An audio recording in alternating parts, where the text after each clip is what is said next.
o que as mães devem fazer para garantir que, quando estiverem grávidas, antes de engravidar, durante a gravidez e depois, elas não prejudiquem a saúde dos filhos? Porque, sinceramente, dá medo. Acho que você resumiu bem. A gente é bombardeado. As redes sociais dizem de tudo, e também existe muita pressão emocional sobre as mulheres. Você pode se sentir culpada pensando, será que eu não estou fazendo o suficiente? Será que estou fazendo o suficiente? Os médicos costumam focar muito nas doenças de curto prazo, como você está com diabetes gestacional, está com isso, está com aquilo, está muito estressada. E eu passei por essa mesma situação. No ano passado, eu estava grávida do meu filho, e também me senti sobrecarregada. E como cientista, eu disse para mim mesma, certo, deixa eu desligar um pouco esse barulho e ir para a ciência e para as pesquisas. Foi o que eu fiz. Eu fui olhar os estudos, porque Instagram não é ciência.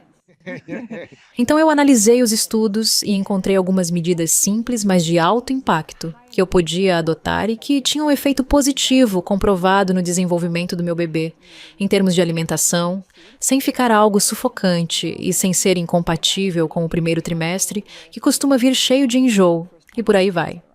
E eu quero abordar essa ideia de pressão logo no começo da conversa, para a gente poder seguir em frente depois. Existe uma pressão natural na gravidez, porque você está formando outro ser humano. E eu ouço muito essa palavra culpa, quando o assunto é alimentação. Culpa Sim, materna. a culpa materna na nutrição. Isso existe mesmo, né? Eu acho isso errado, porque quando falamos de nutrição, o que eu encontrei foi que a maioria das mães não tem acesso à alimentação adequada para o bebê se desenvolver da melhor forma possível. Mas isso não é culpa delas. Hoje, a gente vive numa sociedade em que a maioria das pessoas se alimenta de produtos ultraprocessados. Todos nós sofremos com hábitos alimentares ruins, inclusive as gestantes. Mas a culpa não é delas, e ninguém mostra com clareza o que elas podem fazer na prática. Então, o que eu tentei fazer com este livro foi dar às pessoas um guia simples para atravessar essa pressão, sem culpa, e para lidar com esse ambiente alimentar tão desorganizado em que vivemos durante a gravidez, um período que tem um impacto desproporcional na saúde do bebê ao longo da vida. E é exatamente isso que você está fazendo. Tentei fazer com esse livro. Então, para começar, quais são... Você fala desses 4 nutrientes-chave que influenciam o desenvolvimento do bebê no útero. Quais são eles? Certo. O primeiro é a colina. A gente vai falar dela. A colina é essencial para a formação do cérebro do bebê. Ela está presente nos ovos, nos alimentos de origem animal e em menor quantidade, em alguns vegetais. Veganos, fiquem atentos. Exatamente. O segundo é a glicose, e esse tem sido o foco do meu trabalho nos últimos 7 anos, falando sobre equilíbrio da glicemia. Isso também é importante durante a gravidez. Então é importante ter glicose? É importante ter o suficiente para o bebê, mas não em excesso. O segredo está no equilíbrio. O terceiro é a proteína. Você precisa de proteína suficiente na gravidez, porque, ao nascer, o bebê é 50% proteína, desconsiderando a água. Então você precisa oferecer proteína suficiente para ele se desenvolver. E o último é o ômega 3, uma gordura vinda dos peixes e importante para o cérebro do bebê. Esses são os 4 pilares e, se você cuidar bem deles, vai dar ao seu bebê um terreno muito fértil para crescer e se desenvolver. Para se desenvolver. Exatamente. Sim. E quais seriam as 4 coisas que as mães deveriam eliminar da alimentação antes ou durante a gravidez? Tudo aquilo que já é conhecido como tóxico. Então, cigarro, álcool, o máximo possível, drogas, enfim. Tudo aquilo que o seu médico vai orientar. Essas são as coisas que realmente precisam ser eliminadas. Quando se trata de coisas como açúcar, por exemplo, todas nós temos vontade de comer doce na gravidez. E, na verdade, alguns estudos com animais sugerem que durante a gestação, o cérebro sente mais prazer com o açúcar do que fora dela. Isso intensifica a vontade de comer doce. E, claro, seria melhor consumir 0 açúcar na gravidez? Claro. Isso é realista? De jeito nenhum. Então, é consumir açúcar de um jeito que cause menos impacto. E fora isso, você realmente precisa eliminar mais alguma coisa? Não. Qualquer alimento pode fazer parte da alimentação na gravidez. Mas, se esses 4 pilares estiverem presentes, você já terá uma base muito boa. Existe um problema quando a gestante pensa: quer saber? Estou com vontade disso e vou comer o quanto eu quiser até essa vontade passar. O problema não está nas mulheres. O problema está no mito social de que, na gravidez, você vai ganhar peso de qualquer jeito.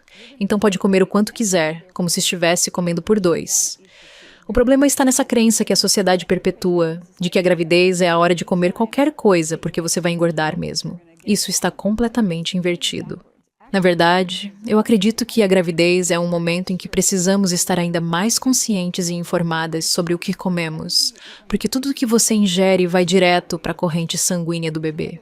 E existe outro mito, Louis, de que haveria algum tipo de filtro e que o bebê só receberia o que precisa, sem o que não precisa. Ele recebe tudo. Ele recebe tudo. A placenta é um órgão que se forma no útero, ao lado do bebê. E ela coloca a sua corrente sanguínea e a do bebê em contato muito próximo para trocar nutrientes. Eu sei. É loucura. Só que a placenta não é um filtro. Em grande parte, ela confia que tudo o que está na sua corrente sanguínea também deve estar na do bebê. É por isso que é tão importante não beber álcool, não fumar e não usar drogas ilícitas, porque tudo isso vai aparecer na corrente sanguínea do bebê. E o mesmo vale para os outros nutrientes. E vamos supor que uma grávida pense: vou tomar um pote inteiro de sorvete todo dia porque estou com vontade. Está tudo bem, e as mães fazem isso há 50 anos. E por aí vai. Sim. O que acontece aí? Quanto desse pico de açúcar realmente vai para a circulação ligada à placenta e acaba afetando o feto? E conforme o bebê vai se desenvolvendo, qual é o impacto disso ao longo da gestação? No primeiro trimestre, é quando a maioria de nós sente enjoo. Eu fiquei extremamente enjoada e só conseguia comer carboidrato. Basicamente, durante uns 4 meses, eu só conseguia comer croissant. E era bom demais. Mas parece bom, hein? Então, nessa fase, você faz o que consegue, certo? Come o que der. Sim, Sobrevive. sobrevive. E no primeiro trimestre, a corrente sanguínea do bebê e a sua ainda não estão conectadas. A placenta ainda não está totalmente em funcionamento nessa fase. Só a partir do segundo trimestre. Nessa fase, você só está prejudicando a si, não você e o bebê. Olha, quando você está enjoada, faz o que der para sobreviver. Então, a partir do segundo trimestre, a sua corrente sanguínea e a do bebê passam a ficar muito conectadas. E a sua pergunta era: quanto do açúcar que você consome vai parar na corrente sanguínea do bebê? Tudo. Uau! Quando você tem um pico de açúcar no sangue, ou seja, quando a sua glicose sobe depois de comer, por exemplo, um pote grande de sorvete, o bebê também tem um pico de glicose. É exatamente igual ou... Não, é um pouco mais baixa que a sua, mas a correlação é perfeita. Uau! E eles sabem disso porque fazem estudos com bebês. Por exemplo, no Hospital Universitário de Oslo, os cientistas recrutaram 200 mulheres que fariam cesárea. Eles coletaram sangue do braço das mães antes da cirurgia e mediram os níveis de glicose. Depois, quando o bebê nasceu de cesárea, coletaram sangue do cordão umbilical. O cordão umbilical é um cordão externo que liga a corrente sanguínea do bebê à placenta e, na prática, representa com precisão a composição do sangue do próprio bebê. Ao analisar o sangue do cordão umbilical, eles mostraram uma correlação perfeita. Se a mãe tinha níveis mais baixos de glicose, o bebê também tinha níveis baixos e saudáveis. E conforme a glicose da mãe subia, a do bebê também subia. Correlação perfeita. Então o bebê não recebe só a glicose de que precisa, ele recebe a glicose que está ali. Então deixa eu falar um pouco sobre glicose. A glicose sempre foi um tema central do meu trabalho, ao longo de todos esses anos em que venho estudando isso, e ela é muito importante. É o combustível do corpo. É a energia do corpo. Você fornece glicose ao organismo ao comer carboidratos. Em pouca quantidade, isso é ótimo. Em excesso, causa problemas no corpo adulto. Então, ter muitos picos de glicose com frequência coloca você numa verdadeira montanha-russa. Sobe, cai, sobe, cai. E isso faz você se sentir mal. Aumenta a inflamação, favorece o ganho de gordura. Como isso afeta o sistema nervoso? Como ter picos de glicose repetidamente impacta o sistema nervoso e a sua capacidade de lidar com as emoções do dia a dia? Bom, um pico grande de glicose pode gerar estresse no corpo, certo? Inflamação e estresse. Um pico grande de glicose também pode afetar o sono e fazer com que você tenha menos sono profundo. Então, juntando tudo isso, o seu sistema nervoso pode entrar num estado de estresse crônico. E como isso afeta a forma como você lida com o mundo? Foi isso que você perguntou. Eu acho que, pelo menos pra mim, isso me deixa mais instável.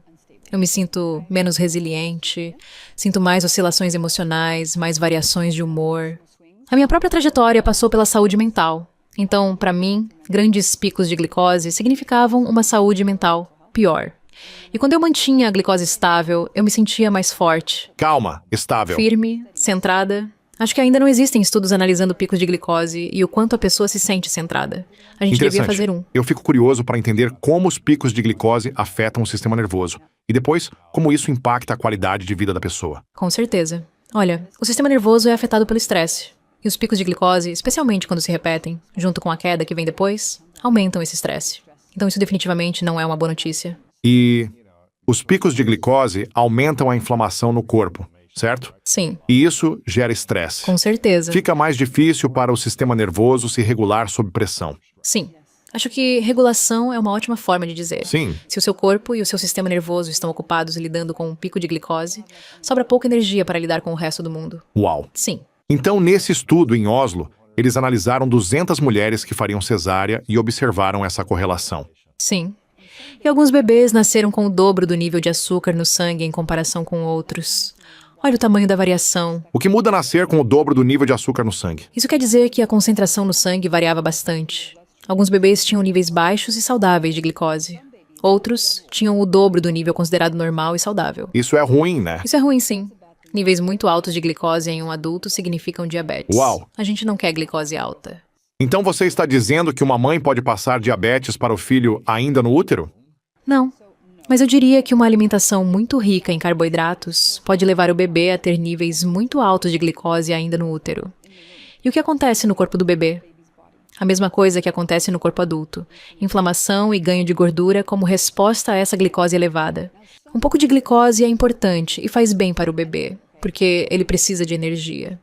Mas, em casos extremos, se a gravidez inteira for baseada só em carboidrato, a glicose do bebê vai ficar alta demais. E você pode pensar, depois que nascer, isso vai... Se normalizar. Vai se ajeitar. Vai sair correndo por aí e ficar tudo bem. E esse é o ponto principal.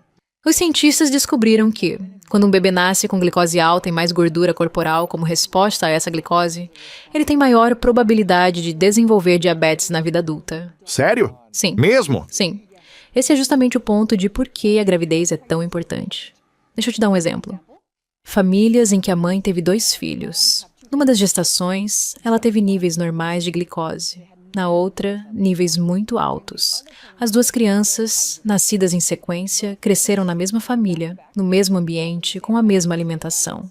A que estava no útero durante a gravidez com glicose alta teve 4 vezes mais chance de desenvolver diabetes ao longo da vida. Meu Deus, é loucura. É loucura, é loucura. A culpa materna já é algo enorme. Então, se uma mãe pensa, meu Deus, eu passei por isso. Eu não me alimentei direito nessa gravidez há 3, 4, 5 anos. Será que estraguei meu filho? Não. Sabe? Esse medo já é muito grande por si só. Eu entendo. E a minha mãe, quando estava grávida de mim, praticamente só consumia açúcar. Era Coca-Cola, açúcar de mesa em todas as refeições. Era só carboidrato, xarope. Mas você também teve desafios muito sérios de saúde mental na vida adulta. Sim. E eu estava no limite do pré-diabetes aos 25 anos. Então, o que acontece no útero é importante, mas não é a única coisa, certo? Esses aumentos ainda são modulados e influenciados pelo que você faz ao longo da vida. Eu não desenvolvi diabetes. Aos 25, eu pensei, opa, minha glicose está alta, deixa eu cuidar disso. Eu nunca cheguei a ter pré-diabetes. Isso pode deixar o bebê um pouco mais vulnerável a doenças, mas não vai determinar a vida inteira dele. O que você faz ao longo da vida continua sendo importante. Só que hoje, se você pensar em 2 amigos que têm a mesma alimentação ou a mesma rotina, e um deles tem a glicose mais alta que o outro, talvez um tenha diabetes e o outro não, um dos fatores que pode influenciar isso é o que aconteceu lá no útero. E de novo, sobre essa questão da culpa, isso não é culpa da mãe. As mães não decidiram que todo o nosso sistema alimentar seria baseado em ultraprocessados. Elas não decidiram que comprar salgadinho sairia mais barato do que levar um brócolis saudável para casa. Elas não decidiram que a indústria alimentícia faria produtos altamente viciantes e cheios de açúcar para prender as pessoas. Isso não é culpa da mãe, é um problema da sociedade. É o sistema bagunçando tudo pra gente, de verdade. A culpa não é da mãe. Muita gente tenta se domar na base do prêmio ou do castigo, quando faz a coisa certa. E isso explodiu minha cabeça. A pesquisa hoje mostra que não é sobre recompensa e punição. Não é assim que o cérebro motiva a gente. Na verdade, a recompensa vira a punição.